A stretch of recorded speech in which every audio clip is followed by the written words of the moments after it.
Bismillahirrahmanirrahim. Dear students, Assalamu alaikum. I'm Wasim Beg from DPSC Faisalabad. Computer Science, first year, PTP book, chapter number 3, Data Communication.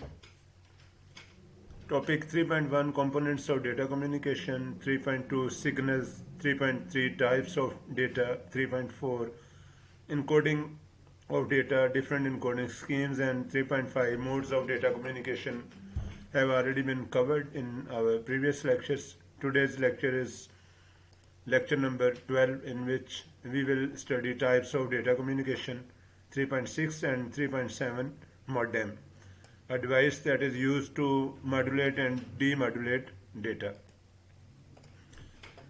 Let's talk about types of data communication. And here are the types of data transmissions.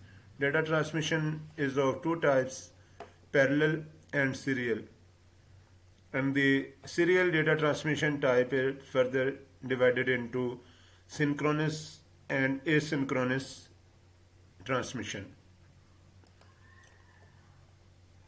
Parallel data transmission, which is the first type of data transmission. Parallel data transmission involves the concurrent flow of bits of data through separate communication lines. So you can think parallel data transmission as a multi-lane motorway where each bit is transmitted to the destination through a separate wire. Here, for example, if you consider this is the sender and 11001010 is a combination of bits that you want to send to the receiver, for example party A and B, and here are multiple lines, line number 1 2 3 4 5 6 7 8 lines in this case, and each bit will be transmitted through a separate line. So simultaneously mean at a time you can send 8 bits from the source to the destination. So a huge amount of data can be transmitted using parallel data transmission. But the factor is that when we use more lines mean more cost, mean the network should have more capacity in term of lines, and more lines mean more cost. So parallel data transmission is a little bit costly comparing to the serial communication where only 2 lines are required. Second type of data transmission is serial data transmission. In this type of transmission, the bits flow in a continuous stream along the communication channel. So here is an example. For example, consider a sender and a receiver on the right side.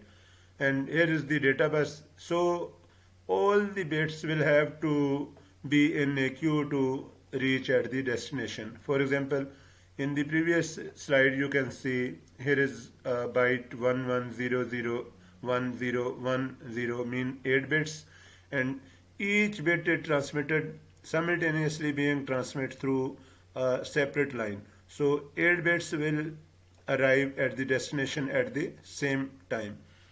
But when we talk about serial data transmission, each bit will have to wait for the remaining bits to arrive at the destination. So first of all, in first term, 0 will be sent through the communication line, mean the data bus, then the next 0, then another bit, then another bit, then another bit, then another bit, then another bit, then another bit. So you will have to wait for, you can say, 8 turns to arrive the full byte at the destination.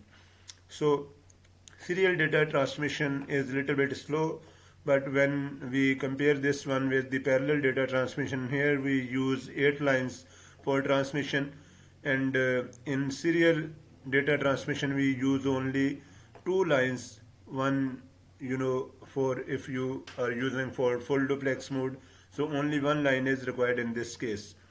So for short distances parallel data transmission is very feasible, but for long distances serial data transmission will be more convenient.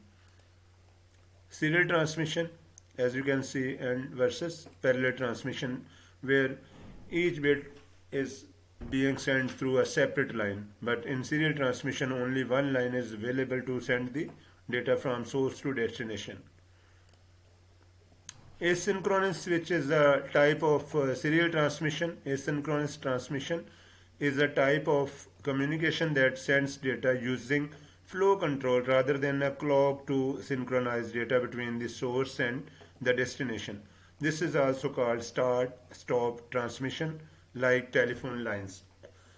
So in asynchronous transmission, sender sends one bit, sender sends one bit, data stop, data start, stop, data start, and receive.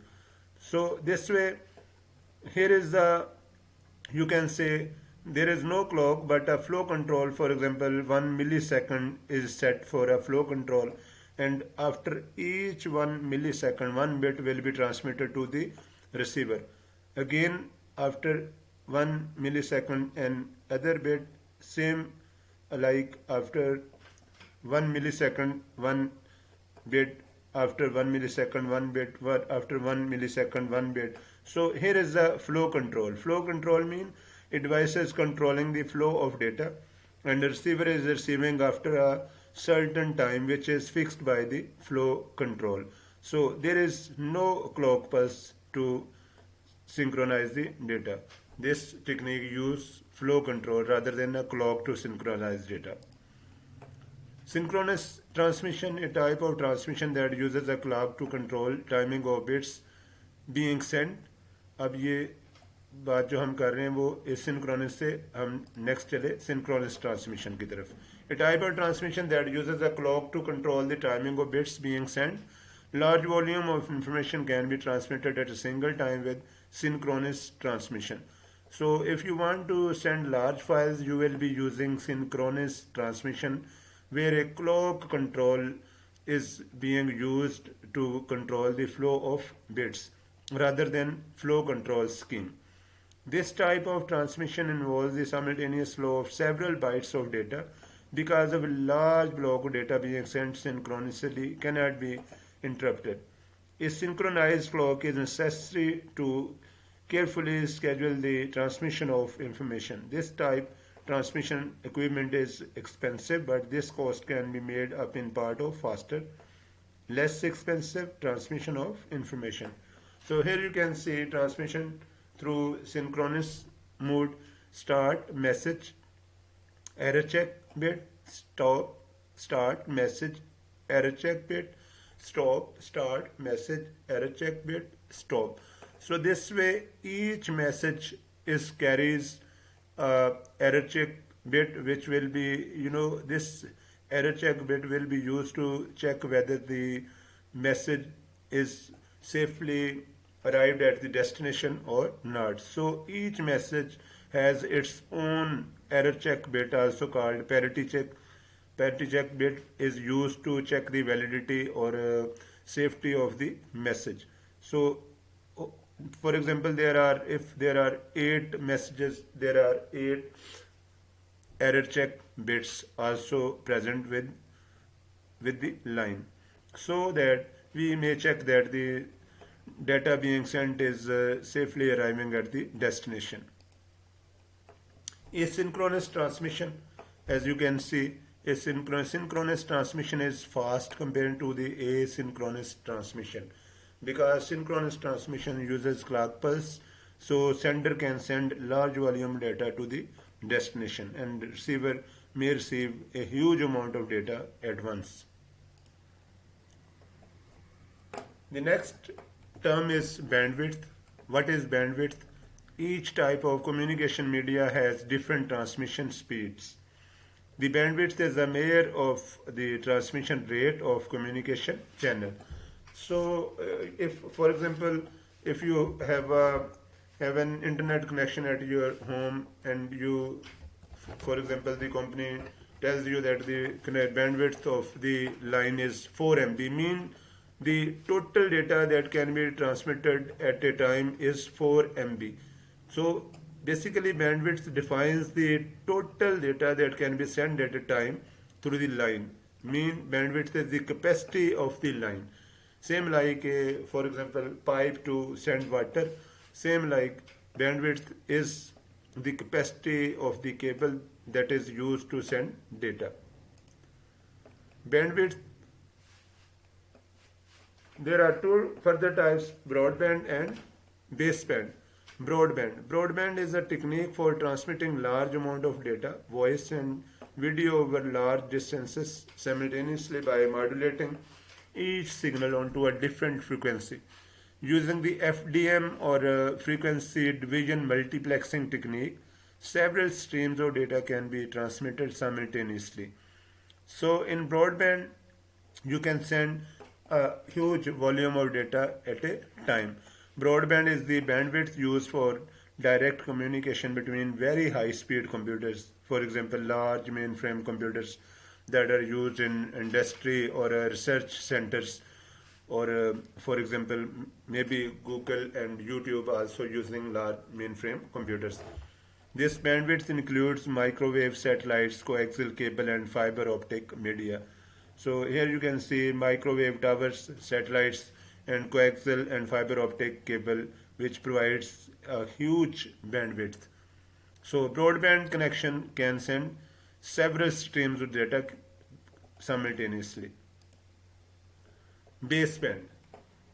Digital signals are called baseband signals. Baseband is a technique in which digital signals are placed on a communication line without change in modulation, no use of complex modems. So if you don't want to translate your data from analog to digital or digital to analog, you can use baseband signals.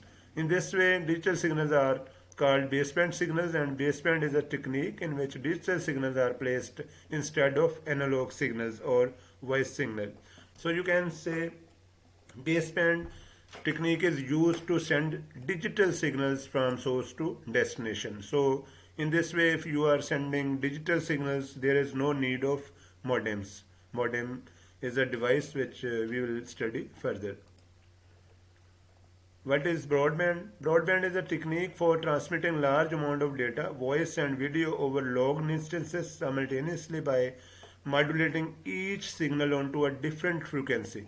Using the FDM or frequency division multiplexing technique, several streams of data can be transmitted at the same time. So you can think this about that baseband actually is used to send digital signals, and on the other hand, broadband is used to send the, by using frequency division multiplexation. Broadband basically firstly convert the signals into analog or some sort of communication method that is feasible for the communication line, and baseband directly send the digital signals, but broadband can't send digital signals. So our next lecture will be, inshallah, types of communication media, and we will discuss about the different communication media types. And if you have any question, you may ask. My number is in front of you, 0300662856. And you can request for Urdu lectures as well. Thank you all. Allah Hafiz.